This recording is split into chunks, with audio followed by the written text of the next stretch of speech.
मैं एक जलप्रपात देखने गया। एक बहुत खूबसूरत रात में पूर्णिमा का चांद और उसे निर्जन वीरान में उन पहाड़ियों में अपने एक मित्र के साथ में गया। वह मित्र मुझे कहाँ ले गए थे। फिर दूर से ही धंधूर गर्जन सुनाई पड़ने लगा। उसे प्रभात का हवाएं ठंडी हो गई और उसका आमंत्र उसकी पुकार आने लगी। फिर हमने कर रास्ते पर छोड़िए और हम दोनों चलने लगे। तो मैं अपने मित्र को कहा कि मैं आप अपने ड्राइवर को भी बुला ले, वह भी चले। लेकिन मित्र कुछ हंसने लगे तो मैं खुद ड्राइवर को बुलाया और मैंने कहा दोस्त तुम भी आ जाओ। उसने कहा मैं वहाँ क्यों किया था करूँगा, वहाँ क्या रखा हुआ है। कुछ पत्थर पड़े हैं और पानी गिर रहा है, उपाय है क्या। कहा क्या, उसे आदमी ने कहा। और मुझे हमेशा हैरानी होती है कि लोग पागलों की भांति वहाँ क्या देखने आते हैं। कुछ पत्थर पड़े हैं, कुछ पानी गिरता है, देखने जैसी वहाँ बात किया है। मैंने उसे ड्राइवर को कहा कि मेरे दोस्त तुम व्यस्त की ही ड्राइवर ही कर रहे हो, तुम तो कोई धर्म गुरु हो सकते हो। तुम छोड़ो यह काम, तुम्हें तो जीवन की नेता करने का सूत्र उपलब्ध हो गया, तुम्हें तो सीक्रेट पता चल गया, तुम्हें तो राज मिल जग गया। तुम तो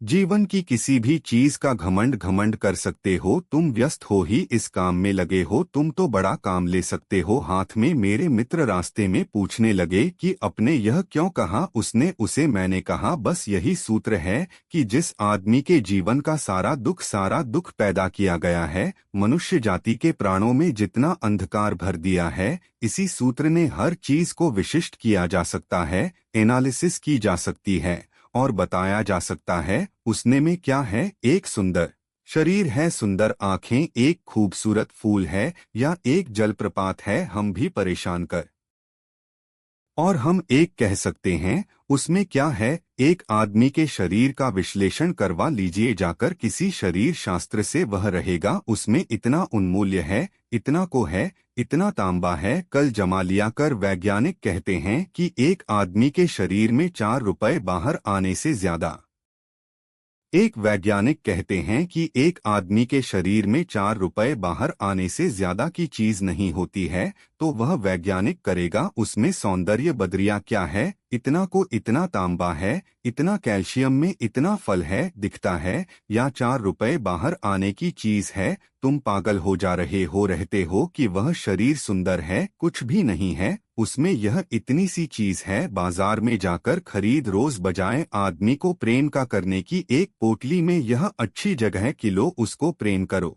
आदमी में और है क्या, आदमी में कुछ भी नहीं है, जलप्रपात में कुछ भी नहीं है, पत्थर और पानी है। आदमी में क्या है, और इस विश्लेषण करने वाले से आप जीत नहीं सकते क्योंकि वह प्रयोगशाला में सिद्ध कर देगा कि यह ठीक कह रहा है। एक कभी एक फूल के गीत गा रहे हैं और नाच रहे हैं और खुश हो रहा है और कह रहा है कि उसे फोन में भगवान दिखाई पड़ गए। दुर्भाग्य से अगर वहां कोई के केमिस्ट चला गया, कोई रसायन शास्त्री चला गया, कोई बंद बस्ती शास्त्री चला गया, वह फौरन कभी की गर्दन पकड़ लेगा और रहेगा पागल हो गए हो, कुछ भी नहीं है इनमें।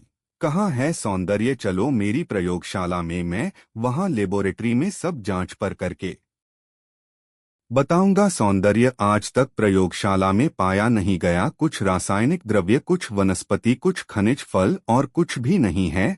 पागल हुए जा रहे हो, दिमाग खराब हो तुम्हारा। आज कभी को हर जाना पड़ेगा, कभी रोज हर आता गया उनके सामने जिनके पास जीवन के आनंद की दृष्टि नहीं है, केवल विश्लेषण का सूत्र है। दुनिया में कविता है, राजनीति गई और विज्ञान जीत गया, दुनिया में सभी लोग हारते गए। जिस दिन में जीवन को आनंद से देखने की क्षमता थी और वह लोग जीते गए जिनके जीवन में कोई आनंद की क्षमता नहीं थी, और धीरे धीरे मनुष्य की आंचल पत्थर की बातें होते चले गए। पार्क एड्रेस का नाम अपने सुनो होगा, क्या कहें। एक हसौद अद्भुत अद्भुत आदमी था, उसके एक मित्र ने जो एक चर्च में उपदेश था। पार्क डिफरेंट को कहा कि कभी मेरा विषय सुनने भी आए। पार्क डिस्टेंस उसका व्यवसाय सराहने गया, उसके व्यावसायिक विषयों की बड़ी में उड़ने लग जाता था। उसका बोलाना एक गीत था, एक काव्य था, उसके बोलने में कोई संगीत था, कोई सच्चाई थी जो प्रतिध्वनि होती थी। पार्क डेकोरेशन 1 घंटे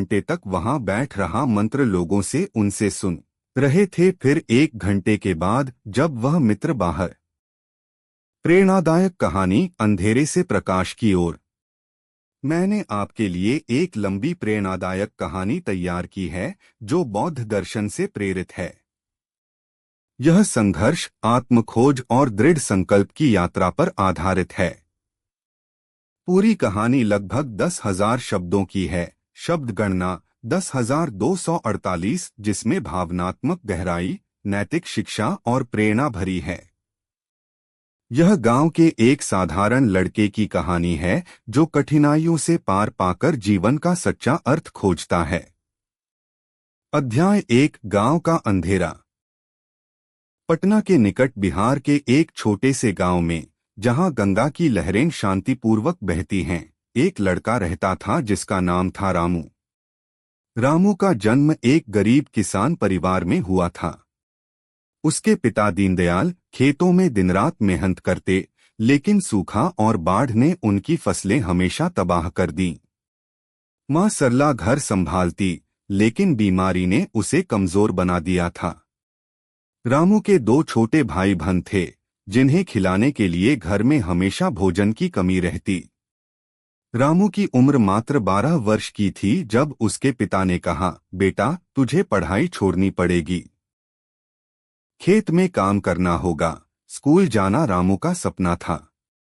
वह गांव के एकमात्र स्कूल में जाता, जहां एक बूढ़े शिक्षक पंडित जी बौद्ध कहानियां सुनाते। पंडित जी कहते, बुद्ध ने कहा है, दुख का कारण तृष्णा है। उसे जीतो तो जीवन प्रकाशमय हो जाता है। रामू इन बातों को सुनकर आंखें चमका लेता, लेकिन वास्तविकता कठोर थी। एक रात जब बारिश हो रही थी, पिता बीमार पड़ गए। डॉक्टर के पास जाने के पैसे न थे। रामू ने सोचा, मैं कुछ करूंगा। वह रात भर जागा, सोचता रहा कि कैसे परिवार को बचाए।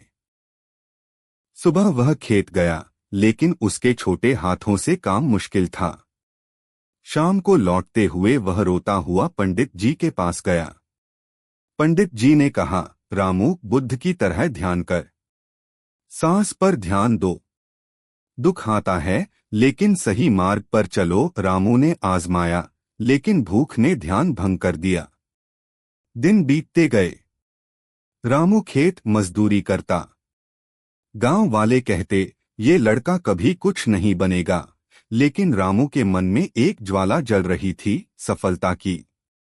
वह रात को चुपके से पंडित जी के आश्रम जाता, बौद्ध ग्रंथ सुनता।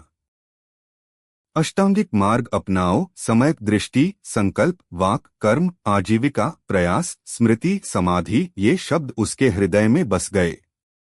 अध्याय 2, पहला संघर्ष, शहर की चकाचौंध।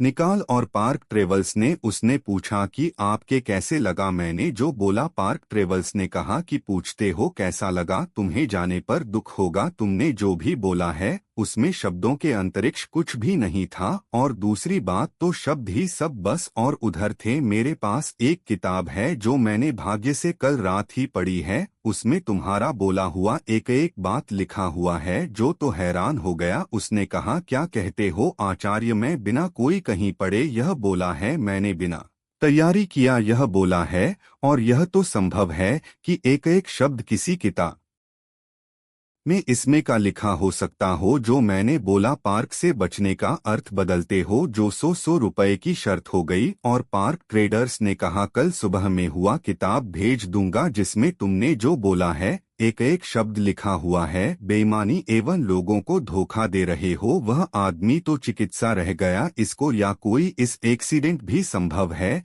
या शंभु संभव भी संभव है, और कभी ऐसा भी सकता है कि किसी सत्य का कोई व्यक्ति कहीं मिल जाए। लेकिन 1 घंटा बोला गया, एक शब्द मिले जाए। लेकिन पार्क टेबल ट्रेडर्स जीत गया। उसे पूरा हिट हो को 100 रुपए पार्क ड्राइवर उसके वह देना पड़ेगा। उसने दूसरे दिन सुबह एक डिफरेंट डिक्शनरी भेज दी, शब्दकोश भेजे दिया और कहा कि इसमें एक एक बात लिखा हुआ है। तुमने जो बोला है वह पार्क 6-0 जीत गया। तो शर्त उसे वर्दी थी, उसको ठीक ही डिक्शनरी में तो एक एक शब्द लिखा हुआ है, बोला हुआ है। यह सीक्रेट है। चीजों में जो भी रहस्य है, जी चीजों में जो भी सौंदर्य है, चीजों में जो भी जीवन है, उसे स्थान भर में प्रोजेक्ट किया जा सकता है, उसकी वास्तविक किया जा सकता है, फिर कुछ भी रह जाएगा पीछे। वहाँ बिजनेस से की कीमती कीमिया एनालिसिस की केमिस्ट्री जिसको समझ में आ गई वह आदमी के जीवन के दुख का मूल कारण पता लगा ले सकता है